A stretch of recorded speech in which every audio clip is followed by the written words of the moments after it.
Բարև ձեզ, ես Հերմինե Պետրոսի Մարկոսյանն եմ, մասնագիտությամբ քիթ կոկորտականջաբան, պլաստիկ վիրաբույժ եւ բժիշկ կոսմետոլոգ։ Այսօր խոսելու ենք կենսաբանական ծերացման եւ ֆոտոծերացման մասին, ինչպես նաեւ հակատարիքային խնամքի մասին։ Կենսաբանական ծերացումը անխուսափելի է։ Նրա ժամանակ առաջանում են տարիքային կնճիռներ, մաշկի թուլացում, առաձգականության եւ էլաստիկության նվազում։ Իսկ ֆոտոծերացման ժամանակ հիմնականում առաջացման պատճառը արևի ճառագայթներն են։ Բնական ծերացման ժամանակ տեղի ունենում մաշկի բոլոր շերտերի նոսրացում եւ պրոլիֆերատիվ պրոցեսների թուլացում։ Իսկ ֆոտոծերացման ժամանակ տեղի ունենում հակառակ պրոցեսը։ Մաշկի շերտերը հաստանում են։ Արևի ճառագայթների պատճառով տեղի ունենում մաշկի կերատինոցիտների ավելացում, ինչի հետևանքով մաշկի հաստացում է տեղի ունենում եւ պիգմենտացիայի առաջացում, մելանին պիգմենտի կուտակման հետևանքով։ Կենսաբանական ծերացման ժամանակ տեղի ունենում մաշկի էլաստիկության եւ առաձգականության թուլացում, ինչի պատճառով առաջանում են մաշկի կնճիռներ։ Մաշկը թուլանում է, կախվում է։ Մաշկի կենսաբանական ծերացման առաջին ախտանշաններն են մաշկի չորություն, մանր կնճիռների առաջացում, որը հիմնականում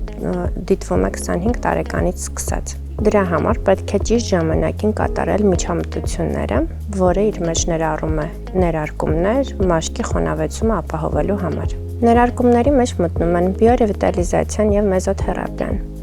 ինչպես նաեւ բոտուլինոթերապիան։ Շատ կարեւոր է նաեւ տնային ճիշտ խնամքը։ Հակատարիքային դերմատոկոսմետիկ միջոցների ընտրության հարցում կարևոր է ուշադրություն դարձնել նրա բաղադրատարերին։ Ցանկալի արդյունքի հասնելու համար նրբաքսուկները պետք է պարունակեն ավոկադոյի, նշի, մակադամիայի յուղեր, ինչպես նաև հիալուրոնաթթու եւ վիտամինային կոմպլեքսներ։ Բացի խնամքի միջոցներից շատ կարևոր է նաև առողջ ապրելակերպը։ Անհրաժեշտ է լիարժեք քուն, վիտամիններով հարուստ բալանսավորված սնունդ, սպորտ եւ ստրեսակայունություն, ինչպես նաև օրգանիզմին անհրաժեշտ ջրի օրական չափաբաժին։ Ֆոտոծերացումը առաջանում է արևի ճառագայթների ազդեցությունից, ինչպես նաև արհեստական լույսից։ Արևի ուղիղ ճառագայթների ազդեցության հետևանքով տեղի ունենում մաշկի կերատինոցիտների գերարտադրություն, ինչի հետևանքով տեղի ունենում մաշկի հաստացում,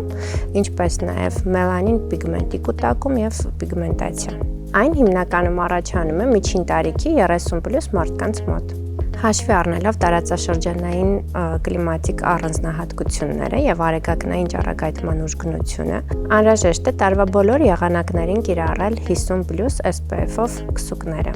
Ինչպես արդեն նշեցինք, բացի ուլտրամանուշակագույն ճառագայթներից անհրաժեշտ է նաեւ պաշտպանվել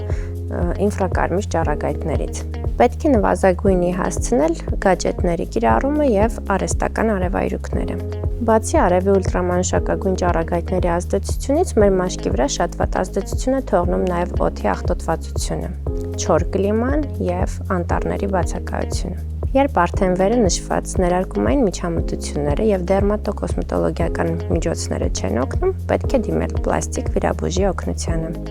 Գեղեցկությունը տարիքային սահմանափակում չունի, եղեք միշտ խնամված եւ գեղեցիկ։